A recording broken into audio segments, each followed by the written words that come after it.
കരിമിഴിക്കടവത്ത് കിനാവിൻ്റെ കളിയോടം. നിനക്ക് കണ്ട പെണ്ണിന്റെ അടിയും വാങ്ങിച്ചോണ്ട് വന്നിരിക്കുന്നു.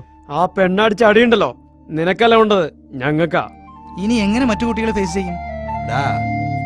നിന്നെ കൊണ്ടാവില്ലെങ്കിൽ പറ, അവളെ കൊണ്ട് കാല് ഞാൻ പിടിപ്പിക്കാം. അവള് ശരിക്കുള്ള ആണുങ്ങളെ കണ്ടിട്ടില്ലടാ. എനിക്ക് കിട്ടിയ അടിയുടെ വേദന ഞാൻ ഒറ്റയ്ക്ക് സഹിച്ചോളാം. എനിക്ക് വാശിയായിരുന്നു ഒരുപാട് പേരുടെ മുമ്പിൽ വെച്ച് അവഹേളിക്കപ്പെട്ടവൻ്റെ ഒരു മാനസികാവസ്ഥ. അത് അവളെ കൂടി ഒന്ന് അറിയിച്ചു കൊടുക്കാനായിരുന്നു പിന്നീടുള്ള എൻ്റെ ശ്രമങ്ങൾ. അതിൻ്റെ ഭാഗമായി ഞാൻ അവളെ ചെന്ന് കണ്ടു. ചെയ്ത തെറ്റുകൾ ക്ഷമിച്ച് നല്ലൊരു ഫ്രണ്ടായി എന്നെ കാണണമെന്ന് ഞാൻ അവളോട് അപേക്ഷിച്ചു. സാവധാനം അവൾ എൻ്റെ നല്ല സുഹൃത്തായി. ഒരവസരത്തിൽ ഞാൻ അവളോട് പറഞ്ഞു, ഞാൻ മുമ്പ് തന്ന കത്തുകളൊക്കെ എനിക്ക് തിരിച്ചു തരണമെന്ന്. എൻ്റെ കണക്ക് കൂട്ടലുകൾ പഴിച്ചില്ല. അവൾ കത്തുകളുമായി എൻ്റെ ഹോസ്റ്റലിലേക്ക്. ഹലോ ഹലോ, വാ. വരാൻ പറഞ്ഞത് ഞാൻ അങ്ങോട്ട് വരുമായിരുന്നല്ലോ. അല്ല, എന്തിനാ കഥ കളിച്ചത്? അല്ല, പെട്ടെന്ന് ആരെങ്കിലും കണ്ടു കഴിഞ്ഞാൽ ചുറ്റും അസൂയക്കാരാ. പേടിയാണെങ്കിൽ ഞാൻ തുറന്നിടാം. ഏയ് വേണ്ട. Thank you. Sorry sorry sorry sorry. ഞാൻ പോട്ടെ.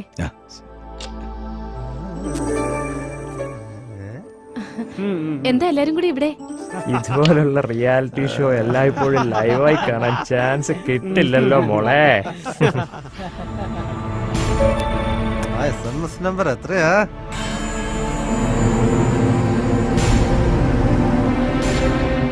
അതെ, സോറി സോറി സോറി. ഞാൻ നിരപരാധിയാണ് ചേട്ടോ. എന്റെ മുറിയിലേക്ക് ഇവള് കടന്നു വന്നപ്പോ ക്ഷമിക്കണം. ഒരു അവിവാഹിതന്റെ ബലഹീനതയില് ചില പിന്നെ ഒറ്റ റിക്വസ്റ്റ് ഉള്ളൂ, നിങ്ങളായിട്ട് ഇവളുടെ ഭാവി നശിപ്പിക്കരുത്. പിന്നെ ഈ തെറ്റ് തിരുത്താനായിട്ട് ഇവളെ കേട്ടാ ഞാൻ ഒരുക്കമാണ്. അതെ, കുട്ടി എന്ത് പറയുന്നു?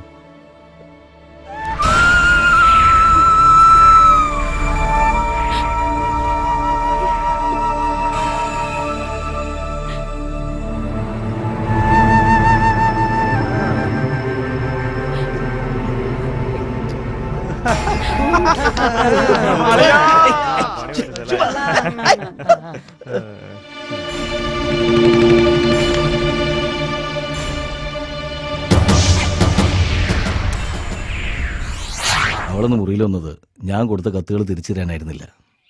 പകരം ഞാൻ അതുവരെ കൊടുത്ത മുഴുവൻ കത്തുകൾക്കുള്ള മറുപടികളായിരുന്നു അവളുടെ കയ്യിൽ.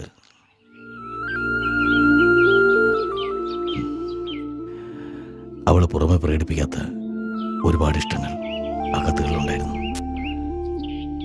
അതൊന്നും അറിയാതെ ചുമ്മാ ബാലിശമായിട്ടുള്ള പ്രതികാരത്തില്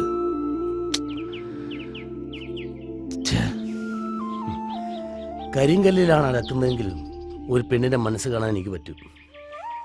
ആ കുട്ടിക്ക് നിന്നെ വെറുക്കാനാവില്ല. കാര്യം നിന്നോട് ദേഷ്യം ഉണ്ടാവും, അതവൾ തീർക്കട്ടെ. നീ വാ, ദേ മത്തായി അവിടെ കാത്തു നിൽക്കുക. ഒരു സംവിധായകൻ ഇതിനേക്കാൾ വലിയ പ്രശ്നങ്ങൾ ഫേസ് ചെയ്യേണ്ടതായിട്ട് വരും.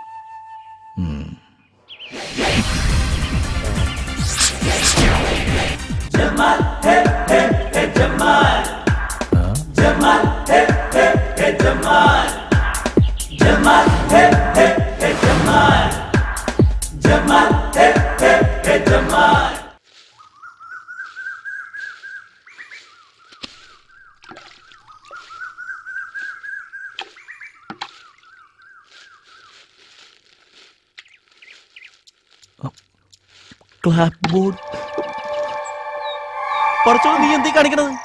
അടിച്ചു വാരിക്കൊണ്ട് കണ്ടത്തിലിടാൻ പോവാ. ഇതെന്താ സാധനം അറിയോ നിനക്ക്? മഞ്ഞ പെയിന്റ് അടിച്ച മരത്തിന്റെ കഷ്ണം. ഇക്കാക്ക ഇത് കൊണ്ടാ, ഞാനിത് ഭാരത്തെ. ഇതെന്റെ ചോറാ. പറഞ്ഞത് നേരാ. ആ മരക്കഷ്ണം കത്തിച്ചിട്ട് വേണം ഇവിടെ ചോറ് വെക്കാൻ. ഞാൻ മഴ എടുത്തിട്ട് അതൊന്ന് ചീന്തിയേക്ക്. എന്നെ കൊണ്ട് ഈ പാട്ടുണ്ടാക്കാൻ പോണെന്ന് പറയാന്നല്ലാതെ ഒന്നും നടക്കുന്നില്ലല്ലോ.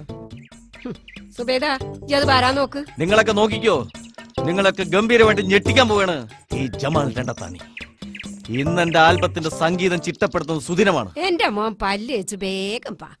എന്നിട്ട് ഉമ്മ ചിട്ടപ്പെടുത്തിയ പിട്ടും കടലയും തിന്ന് പ്ലേറ്റ് ഒന്ന് കാലിയാക്കിത്താ. എന്നാലാ പ്ലേറ്റ് ഒന്ന് കഴുകി വെക്കേനും. ഓന്റെ ഒരു ഒലിമ്പിയ സംഗീതം. ഇന്നലെ വരെ എന്നെ പിന്താങ്ങിയ എന്റെ ഉമ്മ ഇന്ന് നേരം വെളുത്തപ്പോ കാല് മാറിയെങ്കിൽ അതിന്റെ പിന്നിൽ ബാപ്പയുടെ കറുത്ത കരങ്ങളാണ്. ആ കറുത്ത കരങ്ങളില്ലെങ്കിലേ ഞാനൊരു വെളുത്ത മോൻ ജനിക്കൂലേനും. എടാ തല മറന്ന എണ്ണ തേക്കല്ലേ. ഇക്കാക്കാന്റെ സംഗീത സംവിധായകൻ ആരാ? ഇത്ര നാളായിട്ട് അതറിയാൻ പാടില്ലേ? മിസ്റ്റർ പേരോട് ഇബ്രാഹിം. അതാരാ? കേട്ടിട്ടില്ലേ? നീ എന്റെ അല്ലേ, ഞാൻ അവന്റെ അല്ലേ, നീയില്ലെങ്കിൽ ഞാനില്ല, ഞാനില്ലെങ്കിൽ മറ്റവനില്ല. ഈ പാട്ട് ആരെ ട്യൂൺ ഇട്ടേന്നറിയോ? പാടിയത് കബീർ മുണ്ടക്കയല്ലേ? മുണ്ടക്കയത്തിന്റെ പാട്ട് എനിക്കിഷ്ട. ആ വൃത്തി കേട്ടവനാ, അവനെ കൊണ്ട് ഞാൻ പാടിക്കില്ല. അതിന്റെ മ്യൂസിക് ഡയറക്ടറാണ് മിസ്റ്റർ പേരോഡ്. അതൊക്കെ ആര് നോക്കുന്നു? പാടി അഭിനയിച്ച മുണ്ടക്കയത്തിന് ഞങ്ങൾ നോക്കൂ. അതിന് മ്യൂസിക് കൊടുത്തത് ആരാന്നോ സംവിധാനം ചെയ്തത് ആരാന്നോ ഞങ്ങൾ നോക്കാറില്ല. ഇവനൊക്കെ പോപ്പുലർ ആക്കുന്ന സംവിധായകനെ ഒരിക്കൽ നിങ്ങളൊക്കെ തിരിച്ചറിയും. ശരിയാ, ഈ പ്രശസ്തിയും പേരൊക്കെ തട്ടിപ്പറിക്കുന്നത് ഈ വൃത്തികെട്ട നടീനടന്മാരാ. അവരെ നിലക്ക് നിർത്താൻ ഒരൊറ്റ വഴിയേ ഉള്ളൂ, സംവിധാനത്തിന്റെ കൂടെ അല്ലറ ചില്ലറ അഭിനയവും. ക്യാമറ കൂടി കൈകാര്യം ചെയ്ത് വേണ്ട, ക്യാമറ ഓൺ ചെയ്ത് വെച്ചിട്ട് ഇപ്പുറത്തൊന്ന് അഭിനയിച്ച് പിന്നെ ഓഫ് ചെയ്യാൻ വേറെ ആൾ പോകേണ്ടി വരും. അത് വേണ്ട, അത് വേണ്ട. അഭിനയം ഡയറക്ഷൻ, ഡയറക്ഷൻ അഭിനയം, അഭിനയം ഡയറക്ഷൻ, ഡയറക്ഷൻ സ്വപ്നം കണ്ടു നിന്നോ? അന്റെ പിട്ടും കടിഞ്ഞും പൂച്ച വന്നു.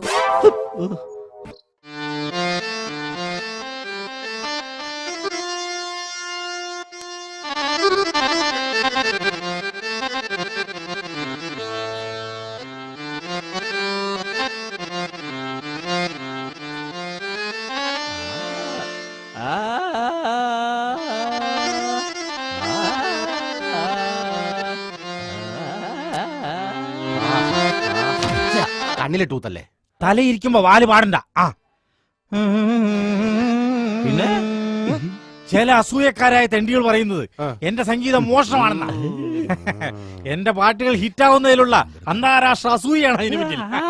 ഇന്ന് മലയാളത്തിലുള്ള മാപ്പിളപ്പാട്ടുകൾ ഹിറ്റാക്കാൻ പേരോട് മാത്രമേ ഉള്ളൂ.